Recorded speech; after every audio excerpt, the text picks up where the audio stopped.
sis. How you doing? I say I missed dinner. I say I missed dinner. Daddy, what? No. What's going on? It's not what it's. I don't want to do this if I don't have you, please. Please. Stop, Record me, I don't care. Record me, I don't care. Post it. Please take me back, please. Please take me back. Please take me back, please. Please take me back. Alright guys, today's video is pure emotional chaos. We're watching relationships collapse in real time as ex-wives and girlfriends suddenly realize the man they discarded is no longer willing to tolerate disrespect. The video opens with screaming, crying, and desperate begging as one woman completely melts down, literally pleading to be taken back after demanding divorce like she held all the power. But now, reality punches back hard. Another woman cries uncontrollably on camera, saying she wants her husband back after believing independence would somehow replace loyalty, stability, and commitment. Then the situation gets even uglier. One betrayed man throws his cheating partner out while she clings to his legs begging for another chance. But the damage is already done. Betrayal changes people. And as another man exposes repeated cheating and manipulation, you can hear the exhaustion in his voice. This isn't heartbreak anymore.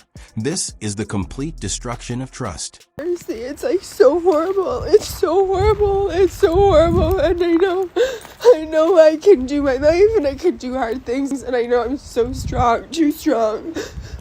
It's so horrible. It's so horrible. And I just, hi babe. Hi Caleb. I just want my husband back. I want my husband back. Don't touch me. You gotta go. You gotta go. Take the plant with you and go. Take the plant and go. I don't want that thing in my house anymore. Take the freaking plant. I don't want it in my house anymore. You made me buy this. You don't gotta do all that. Stop. You don't gotta do all that. You're doing too much. What's up, man? You can't forget What's me. up, man? I said I'm sorry. Junior with my mom right now, so if you come to I'm get sorry. him, he's not here. I know he's not here. You told me that. I said I'm sorry 1,001 times. How much times do I literally beg and plead for you to? How many times you gonna cheat on me? How about that? It was only 3 times. Only 3 times. What you mean only 3 times? I've been nothing but a great guy to you. Like, I've literally been nothing but a But great in the guy. beginning of our relationship, you cheated first. Myself for the past 3 years, I've been nothing but a great guy to you. Nothing but a great guy. And when you cheated on me, hold on, being but nothing you but a great continuously, person to you. continuously cheat on me after I've taken you back, and back again. I'm basically raising our son alone.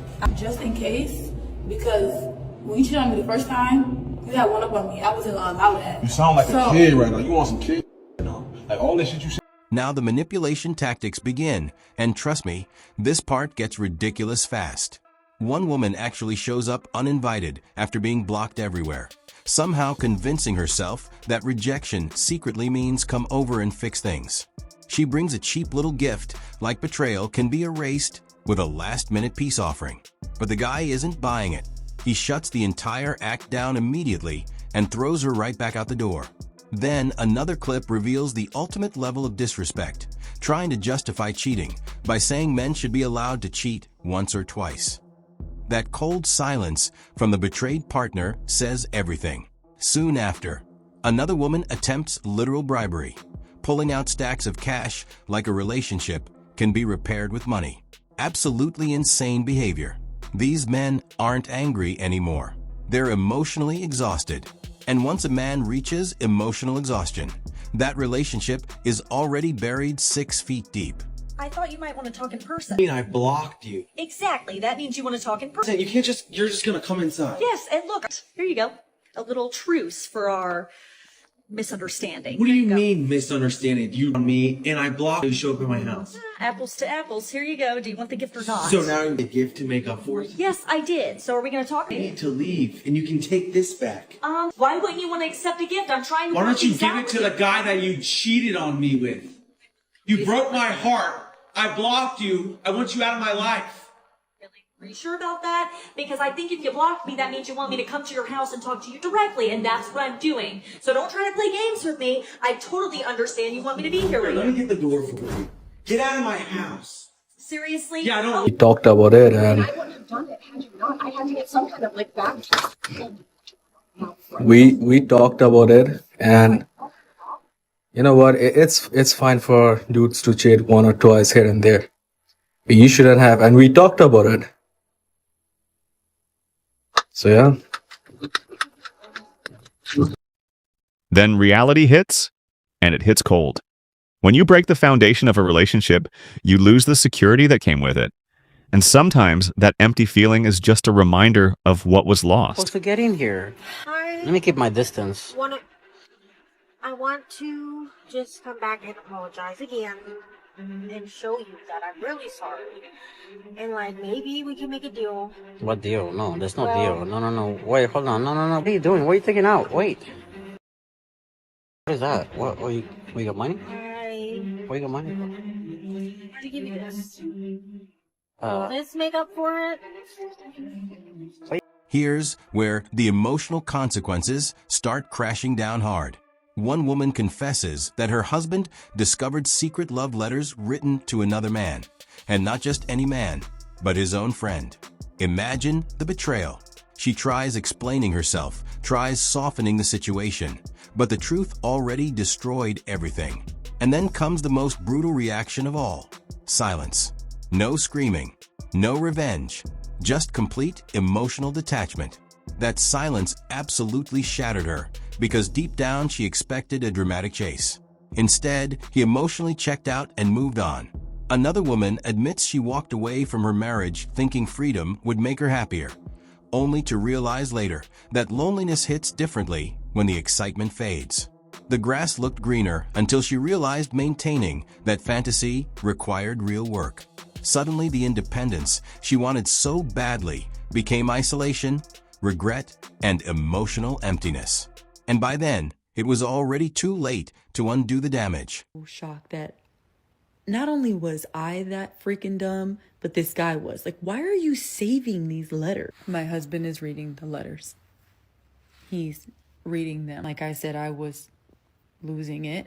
Who wouldn't, right? Their husband is reading love letters that his wife wrote to another man that she's falling in love with, and that person just happens to be his friend.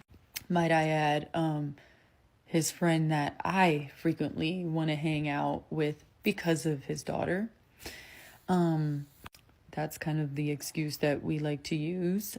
Plus, he had a really beautiful house. The worst part was, I was telling him, that's the part that broke my heart, I think, for my husband, because now he knows that I was planning to leave him for this guy. Now, to be honest with you guys, All right, now things spiral completely out of control. One woman laughs nervously while her relationship falls apart in front of her eyes, still refusing to accept responsibility even after being exposed. Another secretly plans fake business trips while her partner quietly prepares his exit strategy behind the scenes.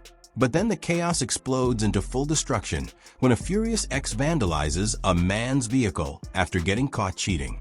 At that point, it's no longer heartbreak, it's instability.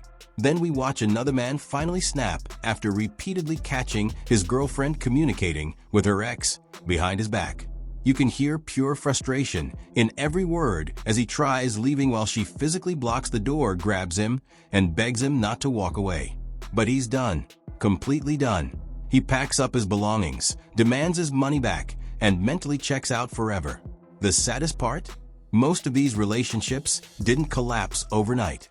They died slowly through repeated lies, manipulation, and disrespect. 2.5 years ago, after a year of telling my husband that I was not happy and us talking about divorce, or me talking about divorce, I just decided one day that that was that.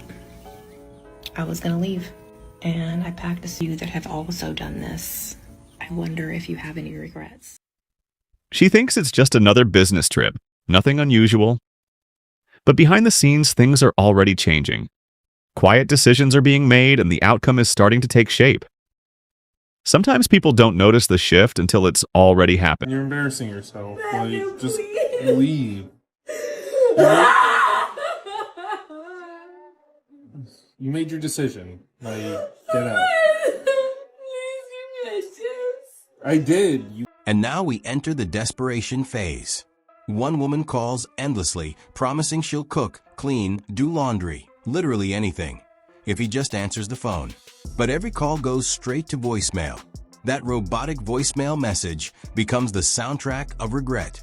Another woman screams outside a locked door after being caught cheating, trying to excuse everything by claiming she thought they were in an open relationship. The guy immediately shuts the nonsense down and refuses to let her back inside. Then the emotional tone suddenly shifts when another woman admits she's exhausted by modern dating culture and situationships. She says she genuinely wants to be a wife, a mother, and build a stable family life again.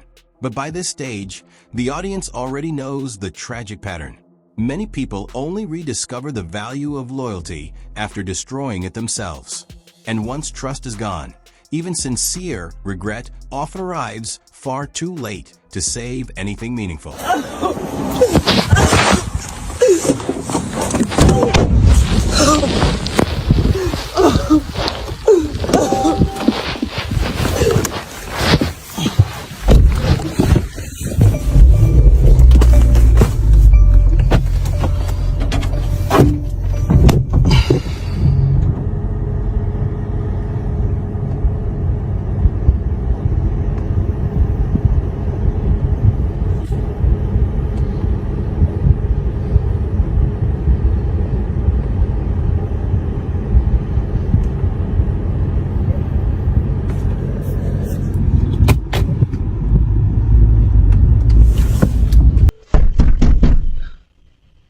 Babe, please, babe, please. I'll cook for you. I'll clean for you. I'll do all your laundry, babe, please. Please. I won't cheat on you again, babe. Please, babe, please. Call has been forwarded to voicemail. What? I'm not gonna let you in. Literally caught you cheating. No, I thought we were in an open relationship. Open marriage, you know? Why are you throwing carrots? Realization tonight. I'm not made to. I don't understand where Let it out. this is going to. Mm. I'm not made for situationships, whatever the that means. No, I'm made to be a wife and a mom. I want my man to come home to me. I want to have dinner cooked. I want laundry done. I want to do all that. That's what I'm made for. That's what God made me for. Things get even colder when financial consequences enter the picture. One woman appears at her ex's door demanding child support, while the man openly questions whether the child is even his. The tension becomes unbearable as she avoids accountability while still demanding financial help. Then another story reveals a husband who discovered his wife's affair after decades together. She fell in love with a coworker she barely knew and destroyed her entire marriage chasing temporary excitement. But unlike the emotional wreckage we saw earlier, this man stayed calm, played smart during the divorce, protected his assets, kept his home, and rebuilt his life. Meanwhile, the ex-wife spiraled into misery and isolation. That contrast says everything. One side accepted reality and rebuilt from the ashes. The other remained trapped inside regret. Loyalty, trust, and stability were traded away for fantasy. And fantasy always expires once real life starts demanding accountability. Hello. Why are you here? What do you mean why you're here? We have a kid together. It's been 6 months. We each other. Okay, but the kid's not even mine. You are supposed to give us child support. Okay, so that's why you're here. But like the kid is not even mine. What do you mean? He's exactly your copy. Looks exactly like you. I don't think you're understanding, okay? I don't know if that child is mine or not. I don't know. Well, I know. I know for sure. Yeah, you know, but I don't know. Like, you said it's clear that child is not mine. That child is not my child. Give us some support, financial support. I cannot do this all by myself. But you decided to be by yourself. You broke up with me. So why are you here? I'm here because you're supposed to do your part. Child is not mine. It is not mine. Happy that my ex-wife is miserable. Hey, I love the fact that he doesn't hide it and he owns it. It says 3 years ago, I, a 48-year-old male, I found out that my wife, a 46-year-old female, was having an affair. She met a guy at work and came home one day telling me that she was in love with him, no longer loved me, and wanted a divorce. This was a guy that she'd known only for 3 months. She's already in love with him, blah, blah, blah. That common sense. I tried to fight for my marriage and didn't want a divorce, but she simply would not stop seeing this guy. You don't fight for someone that treats you like this, but I'm sure he was just so blindsided and shocked and hurt early 2022. Although I had very hard feelings towards her, I faked it enough to get a pretty favorable divorce. In the end, I got to keep my pension and the house, which I bought for my grandmother. I did have to give her half of my 401k. At least the kids are legal adults now. Now, the regret becomes impossible to hide. One divorced woman openly admits she still loves her husband and never truly wanted the divorce, despite being the one who filed for it. Another cries hysterically online, hoping emotional breakdowns will somehow reverse the consequences of betrayal. But public tears don't rebuild trust. Then things become even more surreal when religion gets pulled into the situation. One woman speaks emotionally. I come home and I'm alone. I go everywhere alone. I don't hardly talk to him anymore.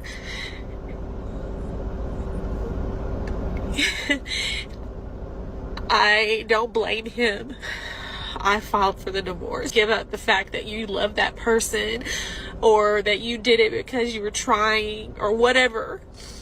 I've never met anybody like him, and I've never loved anybody like him either, but I don't want a divorce.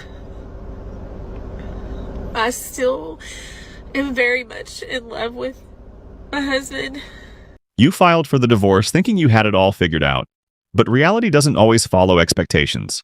Life moves on, and so do people, sometimes in directions that surprise both sides. In the end, choices lead to outcomes, and you're left dealing with whatever comes next. So much. I'm so sorry about it. Crying on camera might feel like release, but it doesn't change the outcome. When someone has already walked away, emotions alone usually don't reverse the decision. At that point, it's no longer about performance. It's about acceptance and moving forward. I had seen my future children in prayer. Like, there are these things that I was like, God, like, I believe you can do anything. But even if it doesn't work out, like, I know that you're going to take care of me. And I was devastated. And when the gospel is tested and proved true, there's something really powerful about that. Yeah, Realizing, man, like, absolutely. I say that I believe these things, but actually hardship and testing are the things that reveal, do I actually believe these things? Yeah, absolutely. And I was like stunned.